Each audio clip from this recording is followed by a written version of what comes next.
You're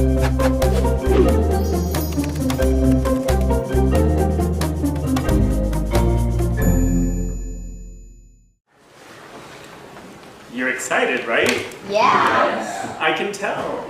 This is, it must be because you're in 8th period that you're a little more alive. All right, so basically, guys, we've already kind of talked about this a little bit, but here is what we're going to be doing today, right?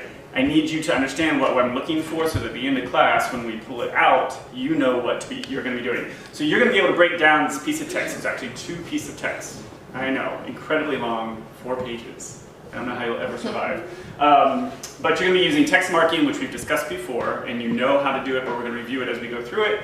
And then you're going to use group discussions, 2 types of group discussions, to take notes and to prepare an argument for jury-style philosophical chairs, which I will also tell you a little bit more about later on. But at the very end, you're going to have to prepare a written argument based on text citations.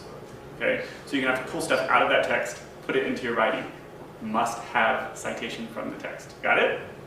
All right, so that's where we're headed. This is how we're going to do it as soon as I can get my thing to work. Fancy slides, I know. All right, so the first thing we're going to do is we're going to start with a little bit of discussion about kind of what you think is age appropriate when you become responsible as a student. And then we're going to move on to a video that I'm going to show you about student driving. I'm going to run over some vocabulary. If you look at your desk, there are some vocabulary words already placed on your desk, and we're going to go over those. We're going to read 2 articles. You'll be doing that on your own and doing some text marking on your own, working with fact and opinion. Then we're going to do a reflection question where you do a very brief writing on it. It's not, the second writing we do is not going to be a huge essay. If you look at your paper on the front page, number 2, that's all you have to do. So there's already, it's short. After that, we're going to do note-taking as a group. Then we're going to switch to philosophical chairs, and that's really kind of the more interesting part of this lesson. So that will be more fun for you, and we'll go over that. And then at the very end, you will have a short essay. It's only a page long that you'll have to turn in tomorrow. Got it? Yeah. Thank you. All right, if you look on your page, and make sure you don't lose those Uno cards, please, that are attached. I need those back. I'm a poor teacher, and I can't afford another stack of Uno cards. All right, before you read the text, so I don't need you to read anything yet, I want you to think about and explain at what age you become responsible. And why is that? What makes that particular age the age that you become responsible? So write your thoughts in box 1. It's a quick write. You have, I'm going to give you 5, but I might cut you short if I see that everybody's finished. There is a timer up on the board. And access each recording. Since February, the camera in Tim's truck has recorded 14 events, including a near collision, fast turns, Tim talking on a cell, Tim without a seatbelt. That one really made me very uncomfortable. After each event, she has... Okay. They put a camera in the car to follow these teen drivers around. These are teen drivers that are 16, 17, newly licensed drivers. Does that change your mind about anything that you thought about age responsibility on your writing? A little bit? All right. Group 1, who has the blue card? Amber, tell me what you think. What is the correct age of responsibility? Probably 18. 18, why? Because you're basically legal for almost everything. Like you're an adult and you have you're really responsible then because you're kind of in charge of your life now. All right, so in the state of Florida, you can legally drive at 16, so you think that is not the responsible age, correct? Does it change, does your idea of responsibility change when we're just talking about driving? Do you think 16 is old enough to be responsible for driver? No. Okay. Group 2, who has the blue card? What about you? What are your thoughts? I think that 16 is a responsible age because if you're responsible enough to have your first job and to be able to work, then you should be able to drive. Thank you. Group 3, who has the red card? Okay, well, I think you can become responsible at any age because, for example, if you have your mind set on being responsible, you will be responsible. Like, for example, if you were 22 but you were irresponsible, that's how I think. You can be any age. So you think you're saying you think it's less of an age and it's more of a mindset. Yeah. I'm glad you brought that because you will be reading something about that in your text in a little bit. So these are all things I want you to think about. Okay. Tony, you're on your own, so give me your thoughts, please. I think that it should at least be moved up to 18 because after watching the video, it actually changed my mind about the age because looking at it now, there's a lot of more teens that are getting into car accidents and almost getting into car accidents, like sending to the meetings and everything. Right, well, you guys will have a decision to make later on. You'll be able to decide, do you think the legal age should be raised to some other age other than 16 or kept where it is?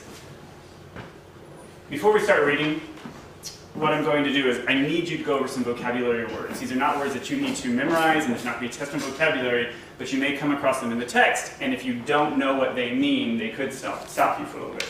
So, on your table, you will have a vocabulary word written down, and all I need you to do is after we go over it, I need you to take a piece of tape and just tape it up here to the whiteboard. When you come to these words in your reading, if you forget what they mean or you are having trouble with that particular sentence, just take a look up here. Those should be the only words that you have issues with. I've been through all the readings. If you have any problems with vocabulary, make sure that you just raise your hand and we'll discuss it. All right, we have been over text marking before. We number our paragraphs, we circle key terms, we know who writes it so that we can know who the authors are. We have other important words that we can underline and highlight.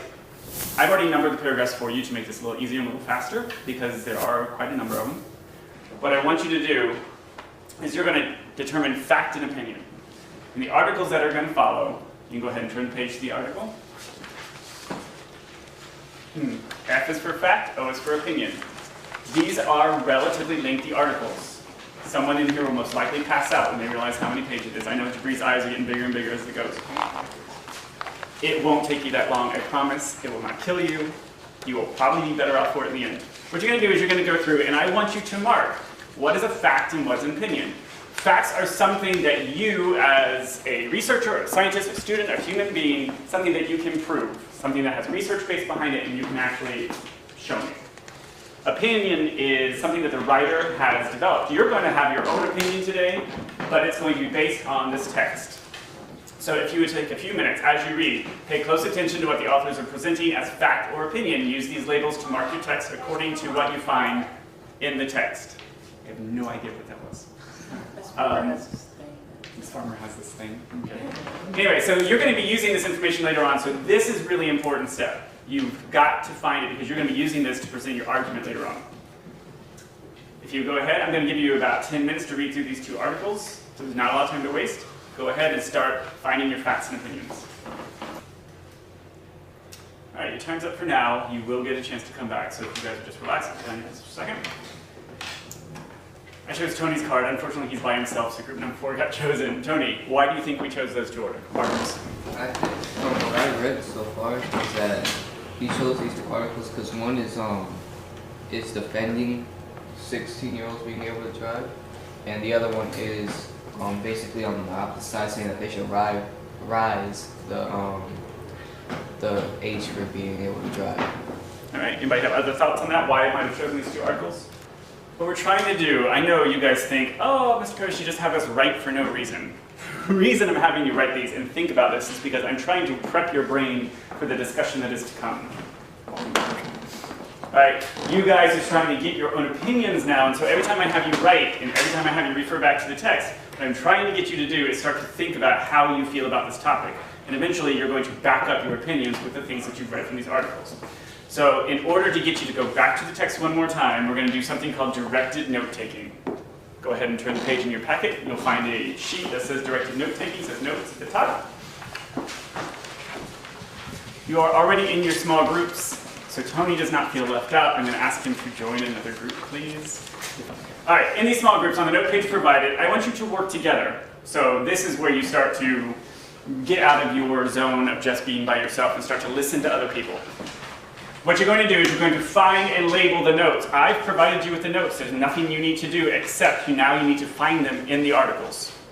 On the left-hand side, you're going to tell me what paragraph they appear in.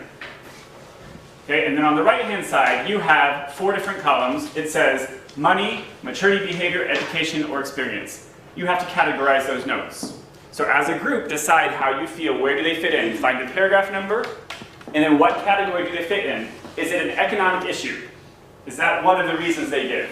Is it a maturity or behavior issue, like Alessa talked about in the beginning of class? Is it an education issue? Right? Does it have to do with your education as a driver or as a student, or finally, is it an experience issue? So go ahead and start talking amongst yourselves in your groups. Go through, find them in the articles, give me which column you think they fit into. And then does it have to do with, okay, so the weak link, what's called the executive branch of the teen brain, the part that weighs risks, makes judgment, and controls impulsive behavior. That has to do with Maturity. Yeah, maturity and behavior. If you feel differently than someone else in your group, Eve, make sure that you speak your mind. Let me answer your question. I see that you have a lot of maturity ones on there, like you've checked off a lot in columns. Is it possible that you are looking at those and they might be able to fit into a different column? Yeah. All right, so how do you decide between those two? So which one? Eve had a really great question. She asked me if you could check multiple boxes. I'm okay with that, as long as you can justify that answer. Venting them. Do you understand? I think that's more experience. You don't think that's more experience? Experience? Yes. Yeah. I think it might be a little bit of both. Okay, let's just check both. Yeah, let's just check both. Okay, I hear a lot of really great discussions going on, and here's what I need you to do. As you're going through this and wrapping it up, try to remember those arguments. So I hear Eve over here saying it fits in this category, and I hear somebody over here saying it fits into this category. So when you're trying to decide which category, you're starting to form your arguments. Remember those, because you're going to need them for the next part. Okay? You have about a minute to wrap it up. Okay. We're going to move on, and I know some of you have 2 or 3 left over. That's fine. Don't worry about it. You're going to get a chance to go back and complete that. The important part is that you have gone through this text. How many times now have you looked through this text? Twice. How many times do we need to read through a piece of text? 3. 3 times. So you know you're going to be looking at it one more time, and that's what we're going to do in our philosophical chairs. So what I need you to do is take a break right now. I need you to take the card that you were originally given that had a number and a color. And what I need you to do is I'm going to put you in the groups by color this time. So, all right, every group also has a wild card on their desk. That will be a challenge card. It will come into play later on, so just let it sit.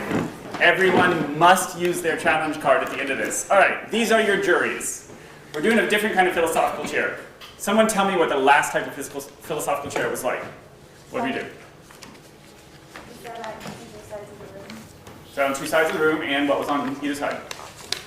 Different opinions about the subject. Different opinions about the subject. Same thing in philosophical chairs. Philosophical chairs always has some sort of side issue, all right? Remember, it is not a debate because we don't win. It is a discussion because we share our opinions. That's the difference between debate and discussion. We're not here to win, but we are here to convince someone.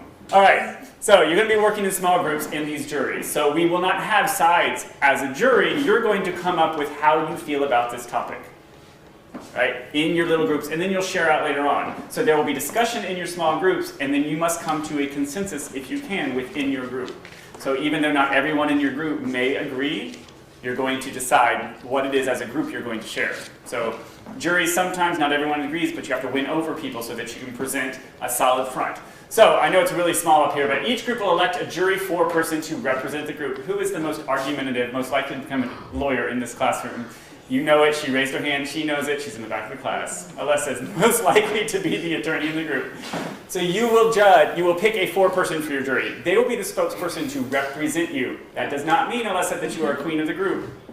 Just a reminder, all right. Individually and then collaborating, the group must decide on the most compelling evidence taken from the articles. You have to go back to the text. Everything you present to us. So if Alessa's group says, we agree, they're going to tell us why, and they're going to show us in the text why they agree. Okay? So there will be no sharing of opinions and saying, well, I think this, if you can't back it up. Be careful about making assumptions that are not in the article, because other groups have challenge cards, and they are going to challenge you and say, it does not say that in the article, we didn't find it. So make sure you know where it's coming from. Don't draw a conclusion based on evidence that not represent the article. After the discussion, the foreperson from the group reports out on what the most compelling evidence was that got the jury to its conclusion. So while you may have disagreed for a few minutes, eventually you all come to a conclusion. The decision must be reached as a group. Here are your 3 choices. We agree, we disagree, or a hung jury. A hung jury is where you just cannot come up with an answer. Yes, Eve? My question is, since we only have 1 challenge card, are we allowed to challenge people more than 1 time? You can. You must use that challenge card at least once. All right, so, but you can challenge more than that. But I just want to make sure that every group is thinking about it and will ask questions. Make sure you're talking about higher level questions here, okay? Don't just ask where it says that. Where does it say that? I don't want that. All right, so wait, we have some more. There will be a wingman, and this wingman will be Rochelle this time. Our wingman is someone who is going to be observing people in her group. All right, she gets a special page, and she'll be working with me later on this. So Rochelle, this is your page. She's going to be observing people in her group, and she'll be looking for how many times you cite from text, how many times that you are off topic, and she's going to be writing down examples of the types of facts you pull out of the text. And then there's one more for you at the very bottom, Rochelle, that you need to fill out what you would have done differently. Okay? That's our wing person. So there's all the rules for wing person here, but Rochelle knows what she's doing. All right, we'll move on. Here are the rules of engagement. I like to say rules of engagement because it sounds like a war and I just like that. You must, I know it's hard to read in here, but you will read the material for the debate and the opening statement carefully. I will give you the opening statement. That will be the statement that you agree with or disagree with or hung jury. You must listen to the people who are speaking, so don't just talk over one another. Make sure you're hearing what they're saying so that you can present a valid argument back if you disagree. Understand the person's point of view, contribute your own thoughts, offering your reasons as succinctly as possible, meaning don't go on and on and on. I know some of you love to talk, just like me. I love the sound of my own voice, but I need you to be short and sweet. And respond to statements only, not the person on the person. Don't let me hear it. You're crazy. I want to hear that. I want to hear what are your arguments against what they said based on text. Change your mind. You're allowed to change your mind. Don't be so stubborn, some of you, that you never change your mind. All right, be open to changing it. Support the mediator, that's me, in maintaining order and helping the discussion in progress, and then reflect on the experience in your closing statement, and we will get to that. That will be your final essay. All right, here's the opening statement. The legal driving age should be changed. You either agree with it, you disagree with it, or you can't make a decision. Go. Do you guys agree with this? I kind of agree and disagree because when I was reading in the first article, it's the 11th paragraph, basically the whole paragraph. It's saying that 16-year-olds and basically teenagers, they're more prone to do more mistakes that a novice will make on the road and stuff than a person who's actually been driving, like an adult who's driven for a long time. But yeah, that's going to be true because basically they're novices, so they're not going to be able to know how to drive correctly yet. What was that? They're still learning. Do you agree and disagree? Yeah. So, yeah. And building off of what So you far said, have one it's person like who's hung completely. She they doesn't know which way are to roll. just starting. Like you said, they're novices. So it's like, but no matter what age you start, you're just starting. So you're gonna make mistakes. Like you're gonna speed and you're gonna make little tiny mistakes in your like experience with driving. But it also has to do with like, it doesn't just have to do with your age because I know some 16-year-olds who are way more mature than other 18-year-olds. And it's like, if you raise the driving age, it really, Where do you fall? some people become more mature than other people, but it really kind of depends on their mindset and their maturity and their behavior, that person or those group of people. So it's not just like, oh, all 16-year-olds or all 18-year-olds. It's just like, it depends. I also You think like disagree, they should have you don't know. a type of test that, like a long time ago we discussed in Mr. Perry's class, like how they should have a test and to test what your maturity level is, so like you can drive or not. Like our group, we said that most of our picks were maturity or behavior. So like it really, I really think it depends on how your mind is. So basically, same thing that George thinks. So it sounds to me like you have more of an argument, so now... back to what you said, you were saying how, wait, were you saying that? All right, so here's the deal. You guys have had a chance to discuss. I need you to decide how you feel as a jury, and your foreperson is going to stand up and present your opinion, but you must back it up. So now is the time. How do you feel as a jury? What is your best support from the text? Go. Agree. You have 5 minutes to decide on that, and you're moving on. And about 10% of 16-year-old drivers are killed in 2003 had blood alcohol fluctuations of 0.10 or higher. And then I seen, I'm driving at night, certain. I agree. And also, on paragraph 30, called learning by doing. This theory states that it is not teens' immaturity or imitate risk taking, but their lack of driving experience that produces high rates of traffic fatality. So, if that happens, then there'll be more crashes because they don't have much experience. I still disagree because do you guys want to drive at 18 instead of 16? Yes. You'd rather wait 2 more years than you need to. life. What if you have a job and you need to get there and your mom can't take you? Bus. What if it's far away? Bus. You don't have any money. Bike ride. You don't have a bike. Carpool. You don't have friends. Hitchhiker. Well, I don't know, but like I don't know, but I would rather get my license at 16 so I can go places. That's what you guys would rather do, Driving right? at 16, so you have a higher risk of losing your But life. that's how you have other transportation for others who don't have cars. Yeah, but wouldn't you want your own car? Well, if you want your own car, you will wait till you have them to your age. I'm going to pause you for a second. Use your text to make your argument. Use your text to make your argument. Don't just sit there and discuss it. I've drawn the cards of destiny. Blue group. Who's my blue group? Who's your 4-person? Stand up. Alright, my other 2 groups. This is not the time to keep cementing your argument. Now's the time you listen to their argument and decide how you might counteract it if you think differently. We disagree with this statement because when in the paragraph 4 it says one 16-year-old's brain might be more developed than one 18-year-old's brain, and that's what we were saying. It's like it really doesn't depend on your age. It really depends on your maturity and your mindset. And for 16-year-olds, that's the beginning age. That's when they start to learn, and that's when they start to become more experienced. And if you just changed it to 17 or 18 or something like that, they would still have the problems. The problems of a beginner driver would still arise at that age because that's when they begin. And it's like those small issues that come up when they're 16 and you want to be like, oh, it's because they're 16, but it's really because they're beginning and because they're learning. And when you're learning, you make mistakes and you have to like have some problems. And also in paragraph 7 it says that, but the new brain research suggests that a separate factor is just as crucial, maturity. Like that's what we were saying. It depends on their maturity and their mindset rather than their age. But 16 is a good age for them to where most people start becoming mature and start learning about responsibility. Could you repeat that, what you just said? Yes. 16 is a good age, or the age that most teenagers or kids start learning to be responsible or start becoming more mature. Thank you. And also, in paragraph 9, it says responsible teen drivers shouldn't be punished for the mistakes of small fraction who cause deadly crashes. It's like they want to put teens in a category altogether, but it's not just 16-year-olds.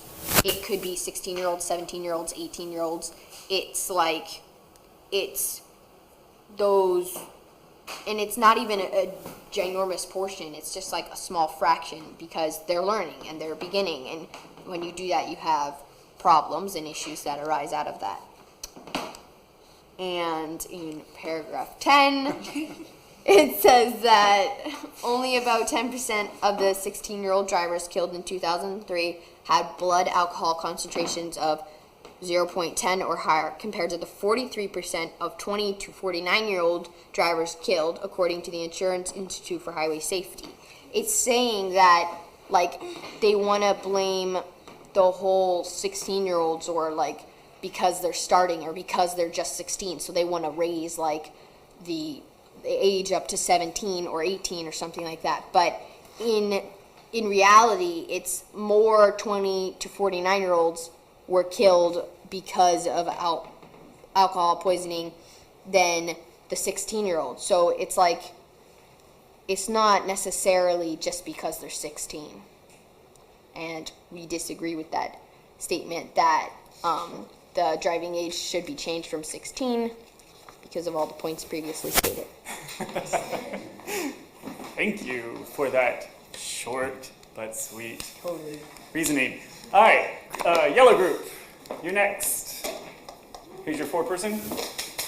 Oh, Jeremiah, come on, let's have it. Do you agree or disagree? From that statement, Yep. I still agree. You agree that the age should be raised? Yes. Okay, and why is that? Because 16-year-olds didn't develop a full mind of maturity yet. 'Cause, like when they're 17, they still didn't. When they're 25, they have the mind of maturity. I understand they don't have like a lot of experience, but they have the maturity, so less car crashes and stuff. That's it. All right. I'm going to ask the rest of your jury peers to help you out for a second. Your points are valid, and I know they come from the text. Where in the text do those points come from? Yes, Chelsea.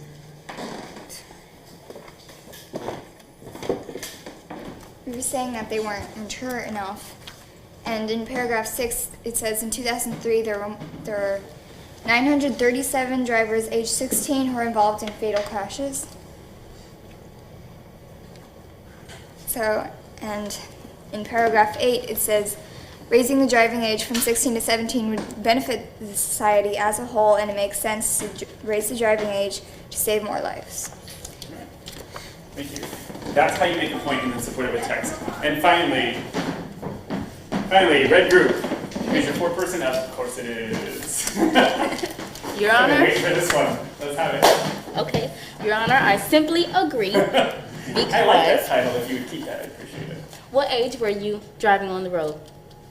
Questioning me? Yes. Oh, 16. 16. Okay. Well, we agree that the age should be raised to 18 because when you're a teen, you're more focused on getting to point A to point B, and you have peer pressure that, you know, when you're with your friends, they want you to drink and, you know, bad influence. And when you're a teenager, which is example 16, and you're illegally an adult at 18. So we think it should be raised. And this whole article is focused on like bad things teens have caused, not really positive.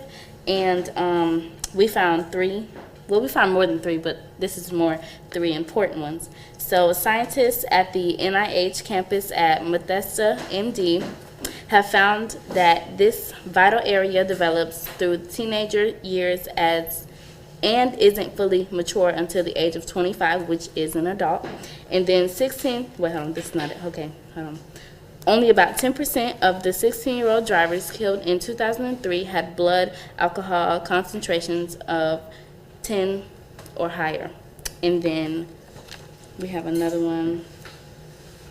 Years of watching, this is paragraph 22. Years of watching parents drive after drowning a few glasses of wine or while chatting on the cell phone might make a deeper imprint, which, like I said, peer pressure or, you know, you have more experience of the negative. So, we agree. Okay. It should be raised. We have 2 groups that agree, 1 group that does not. Now is the time to use your challenge card. What I want you to do is, as a group, come up with 1 question for another jury that either clarifies or asks them to challenge their opinion. Okay? You have 1 minute to do it. For the history, how could you really push your opinion on others based on the facts that you gave it? Like I said before, this article is nothing positive about it should stay the same. Do you understand what I'm saying? It's not it should stay the same because teens are causing good things around driving. They're more mature. They're getting to their school and back, you know, because when you're a teen, you know, you're distracted. So we have to convince her to ask her questions and convince her to agree with our statement. I was thinking, how could you push your opinion towards the people that agree to switch them to your side? I just want to clarify for you guys, as I did for the others. You can either ask them a question to clarify and say, what do you mean when you said this? Or you can say, our article states this and this. How do you respond to that? You know what you're going to do? She used 49-year-old. Okay, your minute is up. Who would like to challenge first? Go. Okay. Who are you challenging? I'm challenging Alessa's group. Okay. When you were reading from paragraph 10, you only said half of what they had said, and it read only about 10% of the 16-year-old drivers killed in 2003 had blood alcohol concentrations of 0.10 or higher. But you didn't finish the sentence, or the statistic that says compared with 43% of 20 to 49-year-old drivers killed, according to the Insurance Institute for Highway Safety. Dang! How do you find that? Okay, can you find more than one positive quote out of this article? Okay, well, can you find a positive quote in this article that has to do with keeping the age 16? Yeah. In paragraph 4, it says one 16-year-old's brain might be more developed than one 18-year-old's brain. So you're saying you would change the age to 18, but it's saying that some 16-year-olds are more mature than 18-year-olds. Challenge accepted. You may have a seat. Listen up. I will challenge you, Eve. Oh, okay. Because you said that Therefore, one 16-year-old's brain might be more developed than another 18-year-old's, just as a younger teen might be taller than an older one.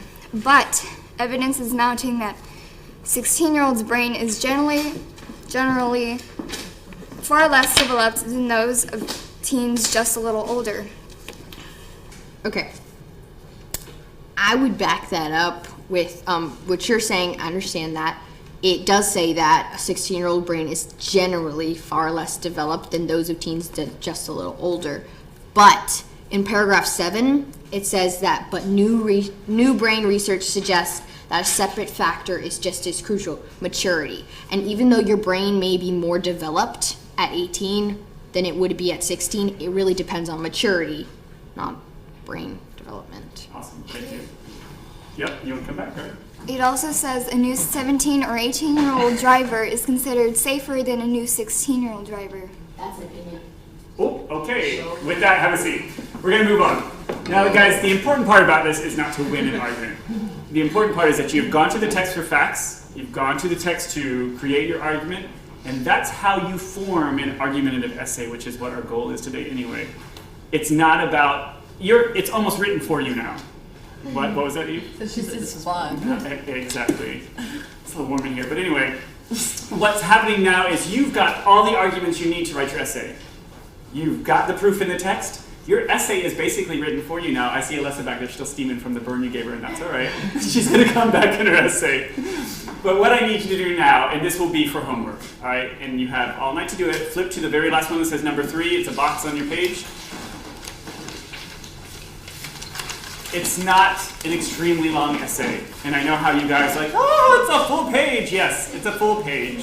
You're going to write an essay citing information from the text to support your argument. So you have to support your argument by text.